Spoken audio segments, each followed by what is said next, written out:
Hey, Internet. Welcome back to Same-ish Different Day, the podcast where we continue the march into madness. I'm Raza Malik, and I'm joined with my Amazeballs co-host, Bailey Nargang. Also featuring the lovely Wine Mom, the arbiter of everything TikTok and YouTube. Hey, it's Wine Mom. Bailey here. Gotta drop that reminder that you can find this show on any streaming service you use. Remember to leave a sassy review, and you want to bash us or our opinions generally? Well, you can follow us on Instagram, TikTok, and maybe some other places in the future. I join these guys weekly to keep their egos in check as we break down complex social issues and talk about why your kids shouldn't be watching family vloggers. We talk about real-ish on a real level. Ain't got time for the Twitters? Don't worry, we have collectively wasted our existence combing the internet for you. Also, before these two get carried away, don't be shy. Join our Discord for the inside scoop. You can also support us on Patreon, where you can work your way up our very own class system. And don't worry, it's pay to win. So, welcome back to another episode of Same Shit, Different Day, where we try not to rip each other's heads off. Let's get it. What's up, Internet? What's up, Internet? Welcome to Same-ish Different Day, the show that I can never finish the title on, and I wish I could say. But this week, Raza wanted to talk about why Internet mans go cray-cray. His language. Because it's outdated. What we wanted to talk about is we're watching influencers lose stability on the interwebs more frequently nowadays. So why are these influencers losing grip of their capacity to handle things and mentally as a whole? So what is going on in that world of being an influencer that makes them act this way? We're seeing a lot of online celebrities have manic episodes frequently and very, very, very publicly, which is isolating and creepy and sad to see. Cough, cough. Gabbi Hannah and that entire circle of influencers. It's happened several times. Mm-hmm. So what does that say about the industry? Do they care about these people? Do they have a circle of people around them that even give a shit? Or is it all really just about the fact that this entire scenario is monetizable? So, Wine Mom, I know you have some big-ass feelings about the person I mentioned in particular. As we have the conversation, what I want to keep in mind here is, like, how do you think a fucking person gets that isolated that they can go off like that? I don't know if I would say that it's isolation that has created the issue. I think it's character flaw, if I'm honest. I think she gets what she wants by doing that, and that's what the problem is. It's like not maturing the same way as a layman does. It's like you're sort of exposing. She's exposed to different things differently than we are. So then, like, she's acting out because she feels sort of empty, I guess, because she didn't I don't have know. that sort of like. I think okay. People. She came from Vine, which was like a very easy success platform. If you could be kind of funny, you could get successful relatively quickly.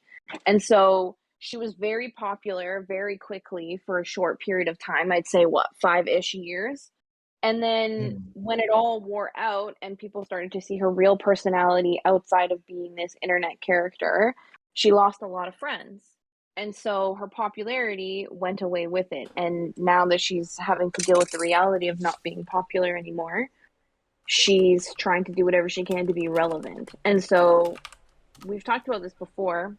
When it comes to social media, there's a lot of like hype words that people use and when referencing mental health and stuff like that. And so she just took advantage of that opportunity to be like, I'm manic and I'm this and I'm that, and say as many things as she can while also trying to promote music at the same time. Mm-hmm. I was just going to summarize, if that makes it so that you're saying that it seems like it's an easily monetizable situation and they're aware of it, and even if they're not, someone's taking advantage of that? She's aware of it, based off the cycle. Like, you see this is a common cycle with her that she repeats. and there was a wellness check done apparently. I don't know. There's so much to get into it, but I just feel like with Gabbi Hannah, like I'm bored of it now. Like I'm over her crap. And it's like being on TikTok, it's her finding a new generation of people to be interested in her crap. That's essentially what's happening.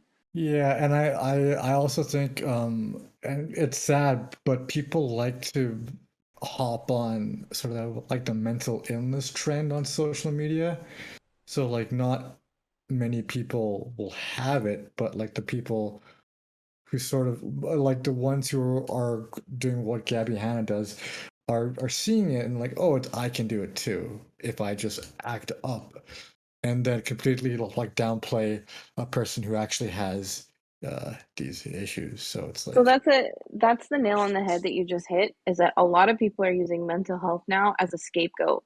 Because they'll do a bunch of fucked up shit and then afterwards they'll be like, oh well, like I have mental health issues and like I didn't know what I was doing and like I'm sorry, my bad. And then we're also supposed to just be like, oh okay, we forgive you.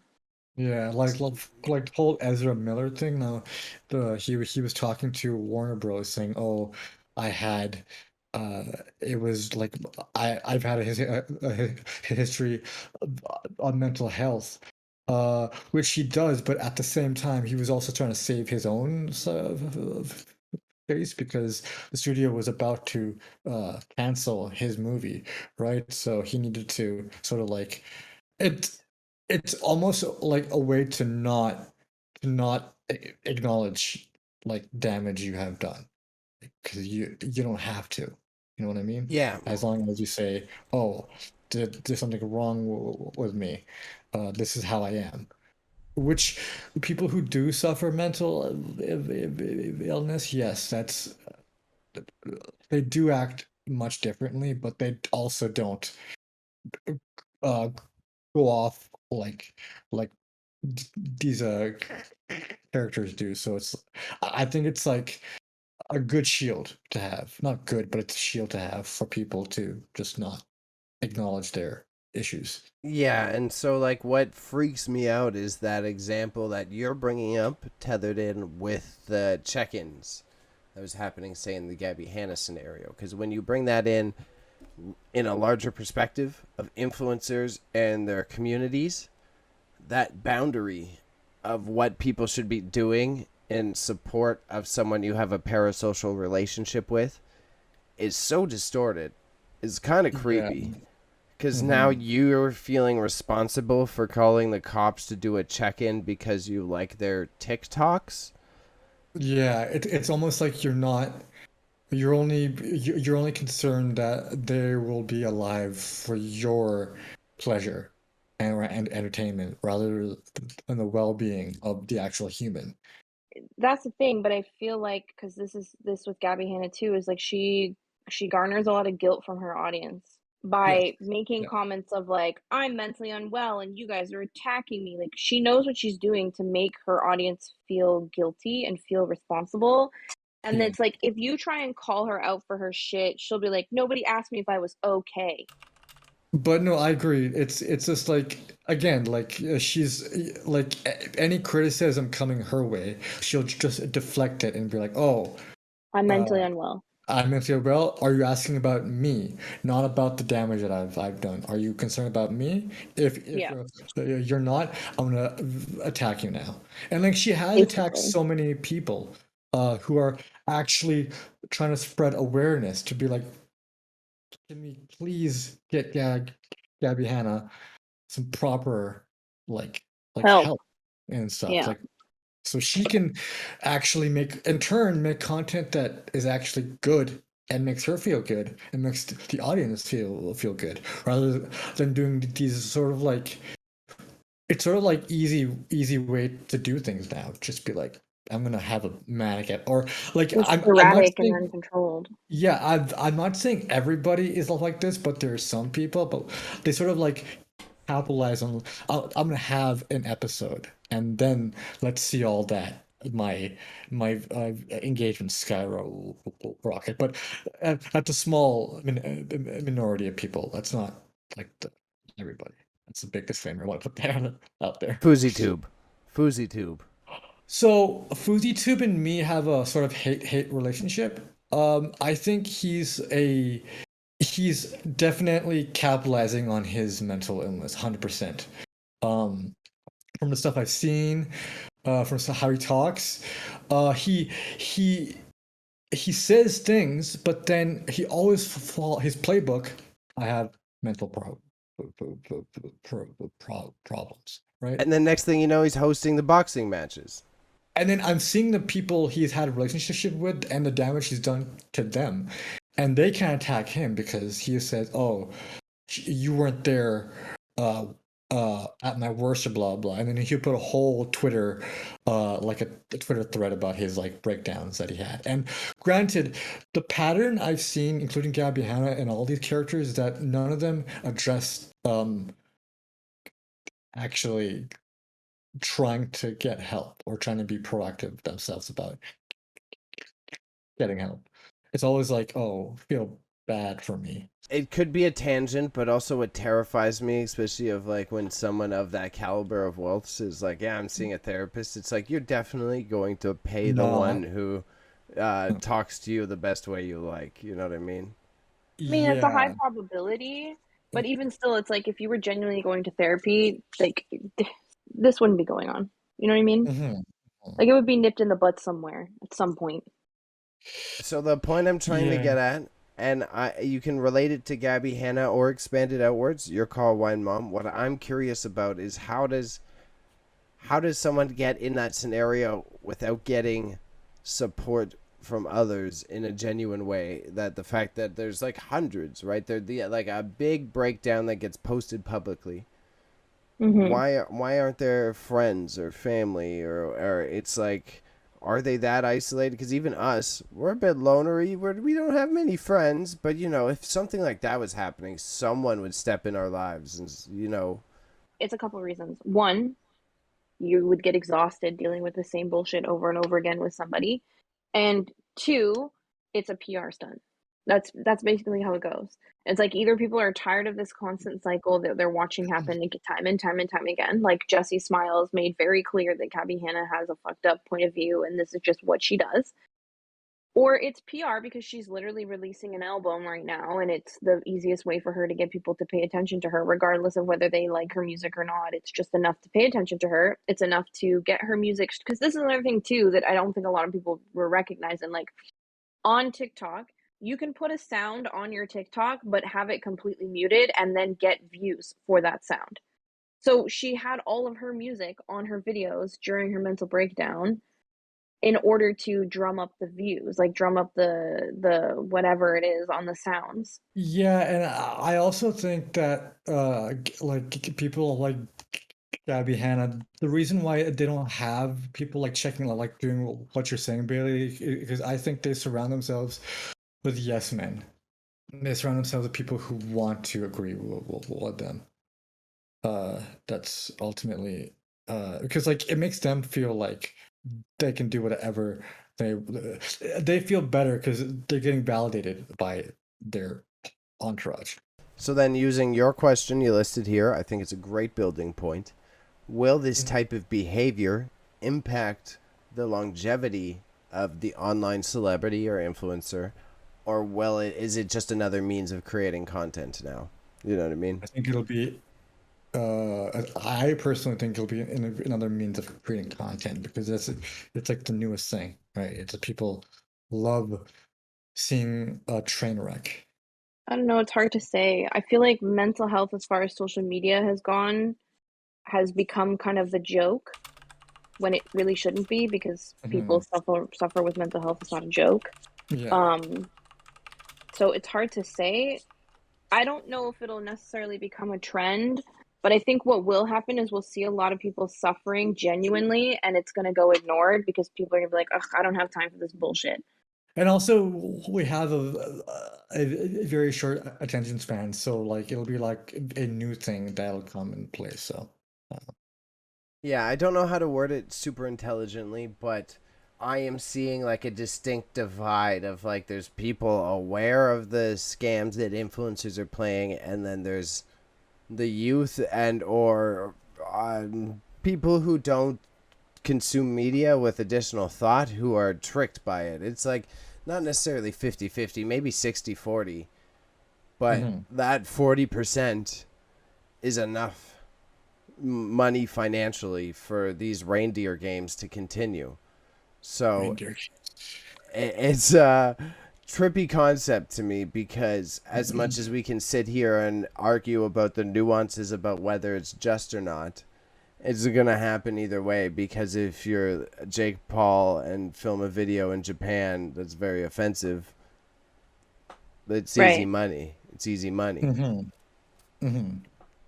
And also because like other people will validate that sort of behavior too. So it's like it becomes more acceptable, which is not good.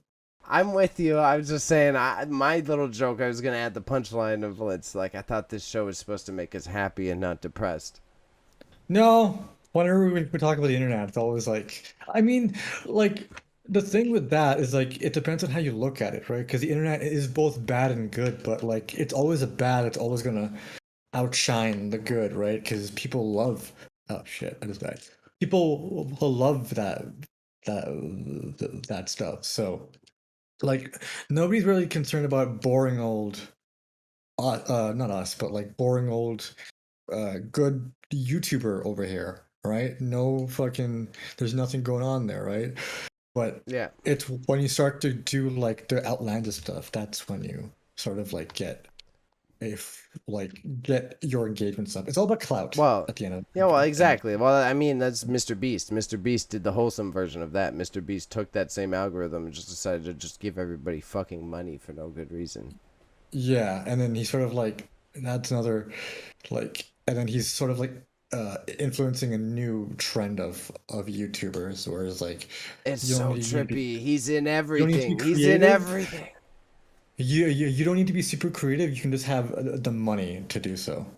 Everybody. Don't bully Mr. Beast, okay? I'm not. I'm not. I'm just saying he has It's not hands just everywhere. money with well, it's not just money with Mr. Beast. It is creativity, and it is like he does have this unique ability to kind of like bring it back to young people and give them the power on the internet again. Because Mhm. even though he does a lot of things with multitude of creators, like ultimately he does help young people feel like the internet is a place where they can create again and be like present with or without money.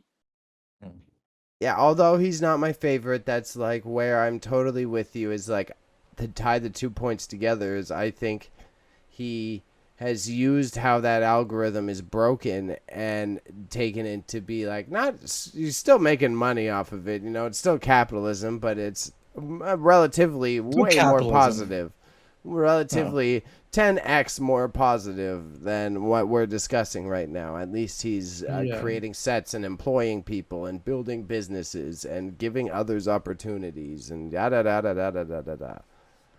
Mm-hmm.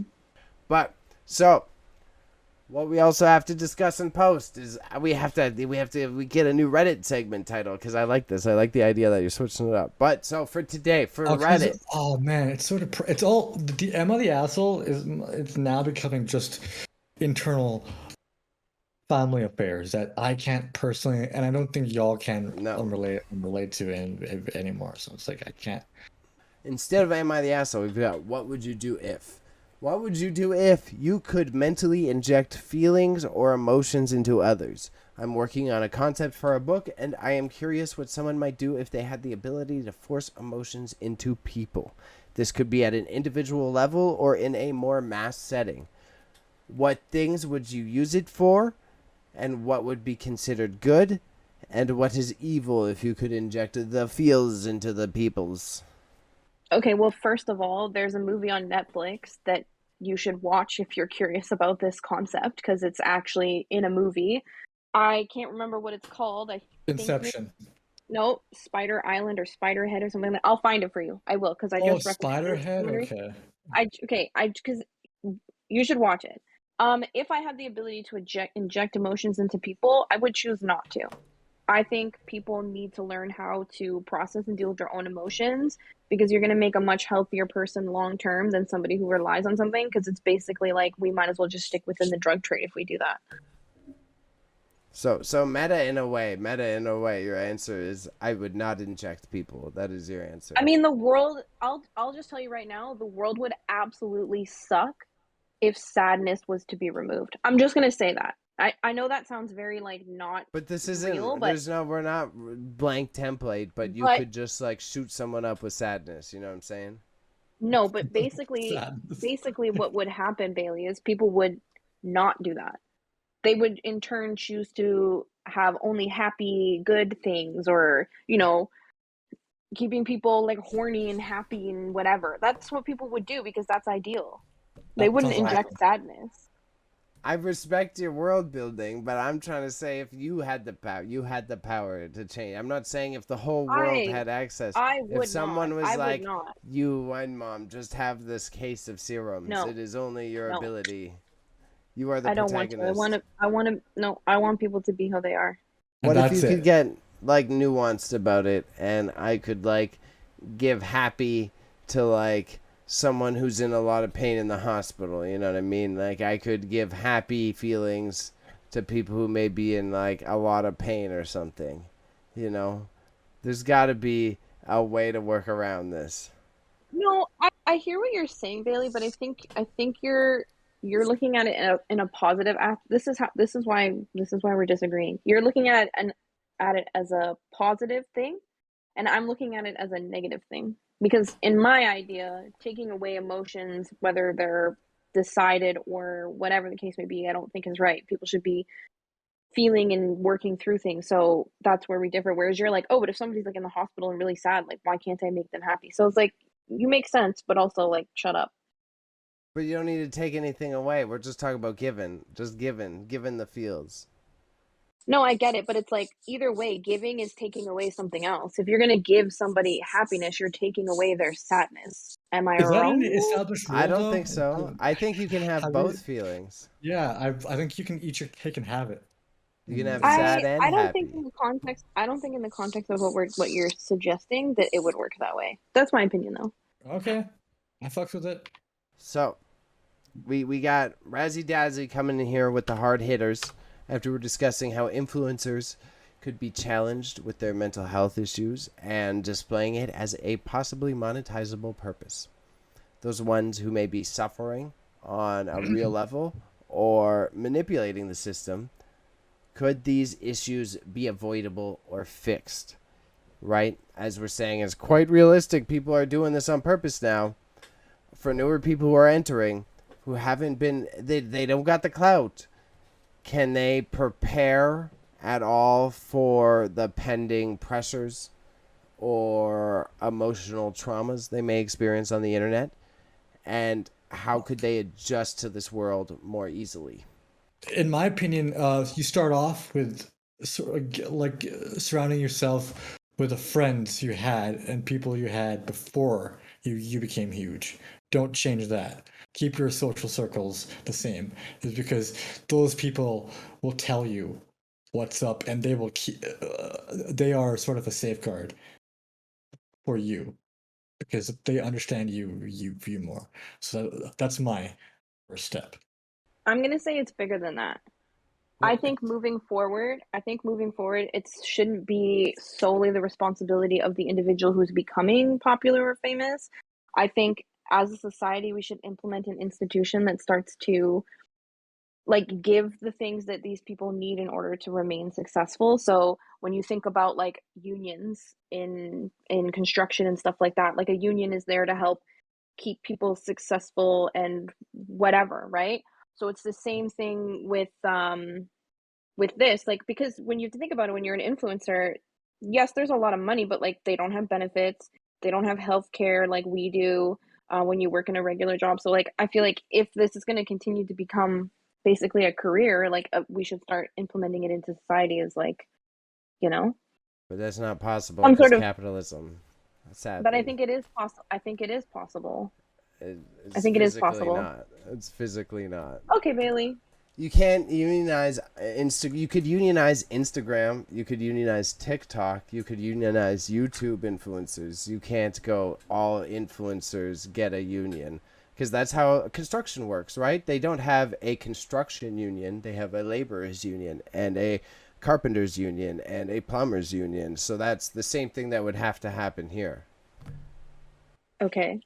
So it's not like you can't just have like, hey, everyone makes content, you join a union. Okay, so I'm not saying that it has to be as specific as to like what the dynamic of a union is. What I'm saying is there should be some sort of institution. Because I mean, think about this. When you become a model, okay, there's an agency that you work for. When you work through that agency, there's like certain benefits and things that are like in control and surrounding, like, I don't know exactly how to explain it, but when you're in an agency, there's help for you. Okay, So so I see what you're saying.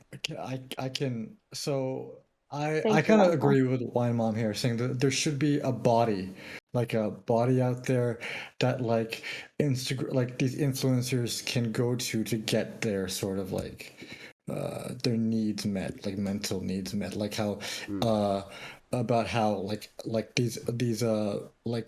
my cousin's wife, she works I think she works for therapy for actors when they get Okay. rejected and stuff like that. So it's something like there should be like something like that, but for Instagram, celebs, like something they can like have like a safety net to fall onto rather than going on TikTok and exploding their But topic because that at the I same time, I'm understand. still like pessimistic there. Because then what? You're gonna start up an office for influencer mental health support. People already don't accept being a creator as a career. So like you've got to But that's collectively convince a lot of private industry to do okay, that. but Private Bailey, industries are hopping on this. that's what progression in society is. That's what it is. Are you progressive, or are you wanting to say sale where we just go, well, they're celebrities, they got lots of money, they can fucking figure it out? No, you want to be progressive. You want to encourage the correct direction. And these people, especially because you have to think about it, a lot of the people who become influencers are what, Bailey? Very young. Oh, And if they don't have, because when they're so young, they treat themselves like they're adults. They think that they're adults because they're making all this money and they can make all these decisions. But if they mhm. don't have some sort of institution, group, or, their family, which we all know most of the families fail them because they just want the money, then they're not going to be able to learn those important skills moving forward. So it's like if it's going to continue to be something, then there needs to be some sort of institution around it, But not policing it, but trying to give resources, give them the opportunity to find a better outlet and avoid these issues. who's going to do that? Is what I'm asking. Somebody. Some small group, a There's family, no. a founder, somebody who's like, okay, my kid suffered from this, so I want to make a foundation where we do this, and then eventually, because that's how everything starts, Bailey. Start small. Don't be so pessimistic. What Like is wrong with you Bailey, today? Bailey, Mhm. Bailey, Bailey. It's just like this sounds dickish, but like this sort of there's a lot of money in this thing we're talking about. There's a lot Yeah. of it. So Yeah. if you can, the private sector will take that money happily. They'll be like, oh, you can give us thousands of dollars just to be therapists for this group of people. Let's fucking go. It's easy for them. But once it starts getting in the public so sector, it gets a little bit murky there because the government may not want to help out with that. Tax dollars would be like, oh, why are tax dollars going towards that? But I think there's at the end of the day, where there's money, there will be something there. And that sounds horrible to say because we do live in a capitalist society at the end of the day. Now, if we were in the European Nordic countries, what I just said wouldn't apply because those countries actually Yeah. care about their citizens. So there are places, I believe that there are places in the world that have it. It's just we're looking at this through a North American lens where we see everything as like a capitalist thing, whereas like the government doesn't want to pay for anything. And Yeah. then you look at Europe, like, oh, they actually have things in place. That's why we're not seeing as bad as a thing over there, but we're seeing a lot of shit here because every, our freedom is our literal like it's great that we have Yeah. it, but we have too much of it. Sorry to say, we have too much of it, and uh,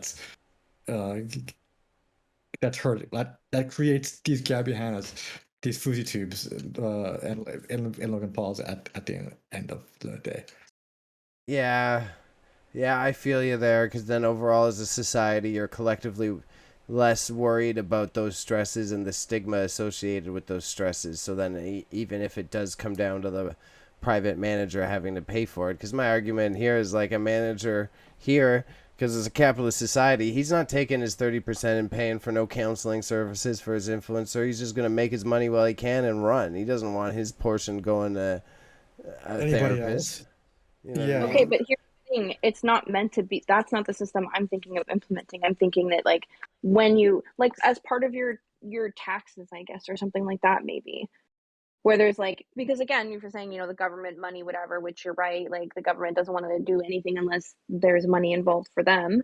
So Yeah. it's like a taxable thing that you do, and then you have access to these free services or whatever the case may be. Like there just has to be something. Now, what you're saying, Wine Mom, I think for Hmm. our generation, that would be an easily digestible thing. They're like, okay, yeah, that sounds easy to do. We already pay for our own healthcare, our roads and whatnot. Why don't we add on, add that on? That's totally fine. But the trouble with that is that the older generation doesn't understand this whole world. So how do you sell that to Well, them? that's where when it comes to the older generation, you give them an opt-in or an opt-out. So you do it like within an age bracket or something. But again, I mean, it sucks because it's a hard thing to fully figure out how to implement. I'm just saying it needs to because like we just can't have the Gabby Hannah bullshit go on. We can't Yeah, anymore. Like you can't and like we it's can't have that continue because it's creating a society where it's okay. I know you're gonna say something, Rosa, and I just want to put this out there because I hate to say this because this is not fair. But when I think about Tumblr, my favorite place in the whole entire world, it romanticized a lot of stuff about mental health and Mhm, self-harm and stuff like that that should mhm. have never been made what it was. But because of the way that society works with the internet, when things are romanticized online, it becomes popular. So again, when you have a celebrity that's like, "Yeah, I'm just sad," stick their tongue out and like make jokes about it, like, okay, it's funny when you are a depressed person, but somebody who's not depressed sees that and they're like, "Oh, so it's like cute and funny to like pretend to be depressed." And then we create this vicious cycle where like mental health stops being taken seriously again Yeah. because everyone's like, "Oh, Mhm. well, it's just a trend online." So it's like there has to be something that we do as a society to get ahead of that before we keep ending up in this cycle of like it means something and then it doesn't. It means something and then it doesn't. You know what I mean? Yeah, 100%. It's and like again, like as you brought up the big word, it's been romanticized, right? We have done some harm to society that way that we're like this sort of like way of life is cool, is acceptable, and now you have these like TikTokers and YouTubers sort of like confirming that basically. They're like, this is what happened on YouTube or on Tumblr is is almost like real life. So it's like it's it is like a cycle that isn't going to end, but it just I think when you have these voices out there that further the message, it gets kind of harder to be like, okay, this is not what it is supposed to be like. True. Right.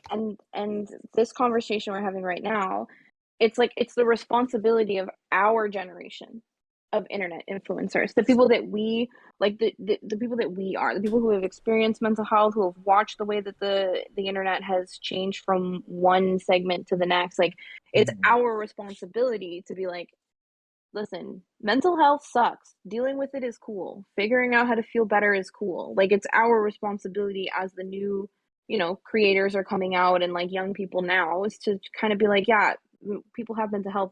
It's not a funny game. It's something you need to like work on and get better, Yeah, you know? yeah. And that's that's Hun- that's the big thing. And it's yeah, it's and it's yeah, we are like in a weird place where we also understand this on a regular level, but we also like legitimize like people's behavior at the same time. But I think ultimately, uh, like our age group and our demographic and generation actually has more of a responsibility, ultimately, to be like, this is not how it is. As you said, Wine Mom, we grew up with the creation of the internet, so we know how the fuck it works, right? Like we know the evil of it. So we should be able to communicate that, but unfortunately, everybody's out for themselves in the world. So we don't really want to, you know, preserve the goodness of the internet any longer outside of our own. Well, it's Like, funny you say that because we did watch the internet turn into what it is, and that's what makes me the most upset about somebody like Gabbi Hannah.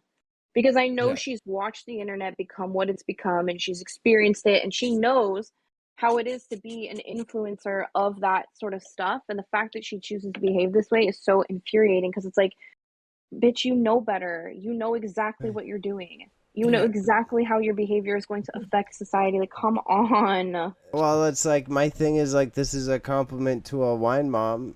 I think you're intelligent. I think you are aware of this. I think someone in an influencer seat like a Gabbi Hannah is seeing it mega simplistically. Mm. I do this, I get views. I do this, I get money. Like Yeah.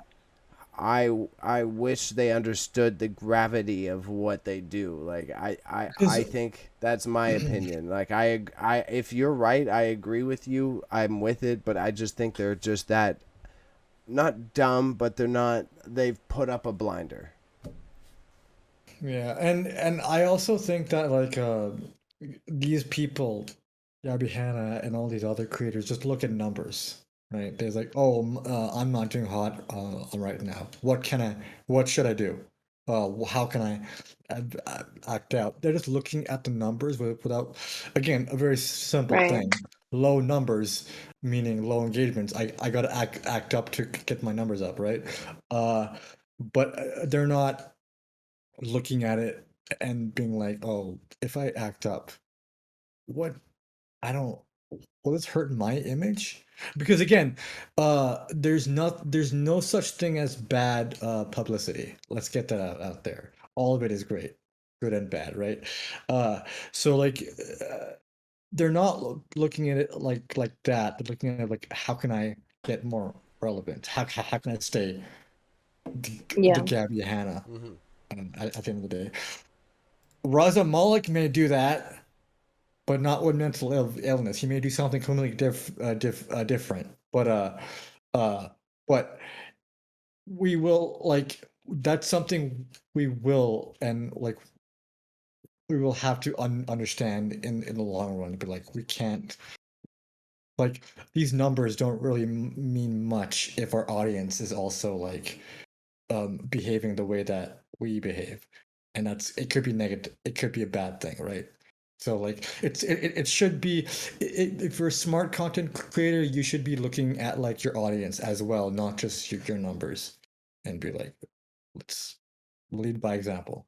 That's very true. Because if you're looking at your audience and you're seeing that it's not the audience that you're aiming for, then that should tell you a lot about your content.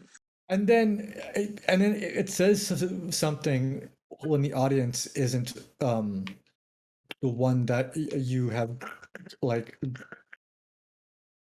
garnered, and they're like this different crowd, and then you adapt to that crowd.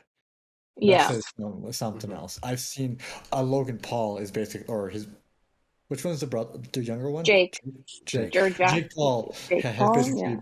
become that. He's adapted to that audience because he sees if I can make them happy, they can buy me another house. It's true. Yeah. Just care a little bit, please. Like, Yes. honestly, just care a little bit. Hundo percento. Yeah. Yeah. We live in a twisted world. It's crazy that a 16-year-old can influence people's opinions because he's really wicked on a scooter. All right. Okay. So, We've got Oh, Raza's tweet of the week to this week. Thank you, everybody, for your valid opinions. Love the discussion. If you have thoughts, you got to hang out in the live version of the show so that you can hang out in the chat and annoy us with your thoughts afterwards. But Raza's tweet of the week this week, even though he's been having issues with accessing the platform, he still did us the duty of getting us some fire. Got it back. Don't worry Cough, about it. cough. The tweet of the week is, y'all be like, well, I like oat milk. Well, we can tell. We can tell. Whenever somebody says it to me, like, I know you like oat milk. You fucking, you look like you make $60,000 a year. All right, I get it. Offended? I'm offended by that because I love oat milk, and I definitely can't afford it.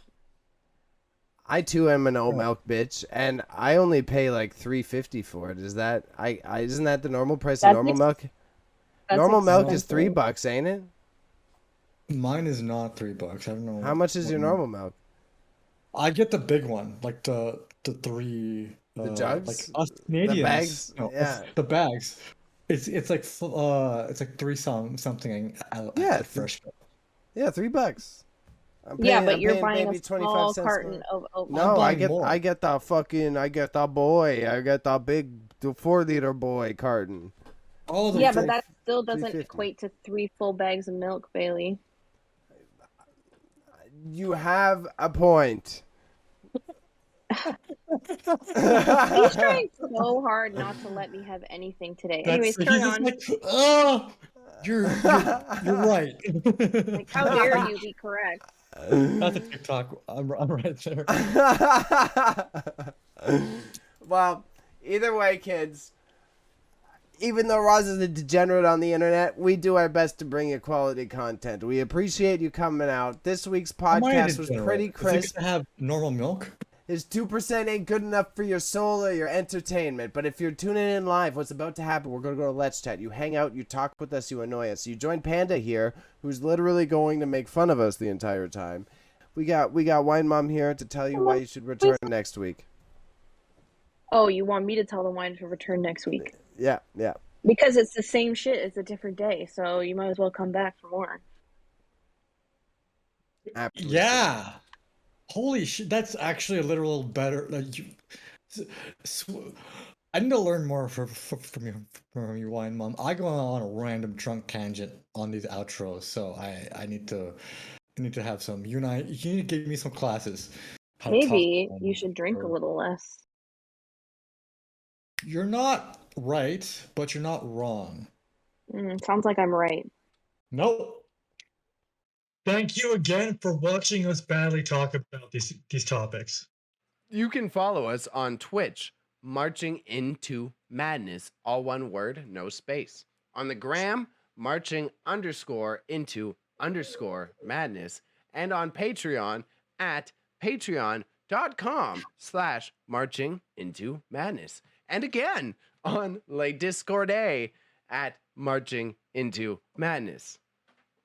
Join us, and Bailey will pay you 10 whole Canadian dollars.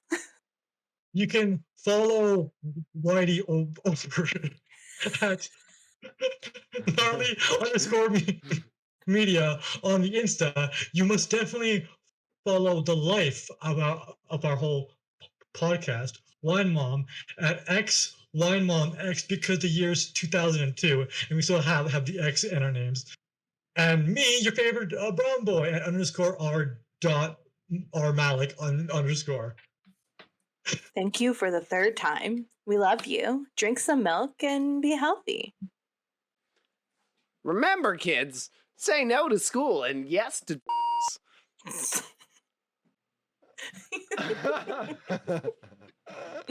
It's like such bad advice. It's like, here we put this well-formulated podcast together with good insight on facts and truth and political points and social issues. Don't go to school, dude. Oh, God. Bailey listens to Motherfucker me. shouldn't be in your school after saying that. It's like Bailey listens to me say the sentence and he goes, maybe I should say my sentence now.